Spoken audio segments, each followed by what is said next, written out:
અને હવે આગળ વાત કરીએ તો એક મહત્વના સમાચાર મળી રહ્યા છે, તેના પર નજર કરીએ. સુરતના તાત્કાલિન ટીપીઓની અપ્રમાણસર મિલકતનો રેલો વલસાડ સુધી પહોંચ્યો છે. મહત્વના સમાચાર. ટાઉન પ્લાનિંગ ઓફિસરની વલસાડ જિલ્લા ખાતે અલગ અલગ જગ્યાઓ પર સંપત્તિ છે. વડોદરા એસીબી અને વલસાડ એસીબી દ્વારા મિલકત પર તપાસ હાથ ધરાઈ છે. તો વલસાડના જલારામનગર ખાતે રો હાઉસ પર એસીબીની તપાસ હાથ ધરાઈ છે.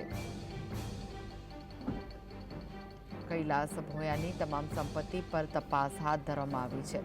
આ વિશે વધુ માહિતી માટે જોડાઈ ગયા છે સંવાદદાતા પ્રિಯಾಂક. આ સમગ્ર મામલે શું વિગતો મળી રહી છે? જી, જે પ્રમાણે કિરણ ભોયે જે અત્યારે ખૂબ જ બહુચર્ચિત નામ છે અને કૈલાસ ભોયે કે જે ખૂબ જ બહુચર્ચિત નામ છે, સુરતના તત્કાલીન ટીપીઓ રહ્યા છે. તેઓની મિલકત સુરતમાં તો જે પ્રમાણે તપાસ થઈ રહી છે, પરંતુ વલસાડ જિલ્લાની અંદર પણ કૈલાસ ભોયેની અલગ અલગ મિલકતોના જે દસ્તાવેજો છે તે એસીબીના હાથે લાગ્યા છે અને એસીબીએ આ સંદર્ભમાં વધુ તપાસ હાથ ધરી છે. આપને જાણીને નવાઈ લાગશે.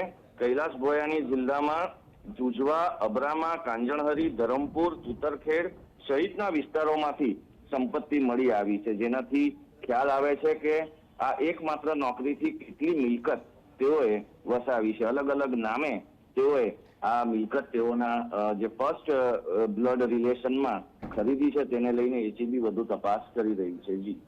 જી જી, આભાર માહિતી આપવા માટે.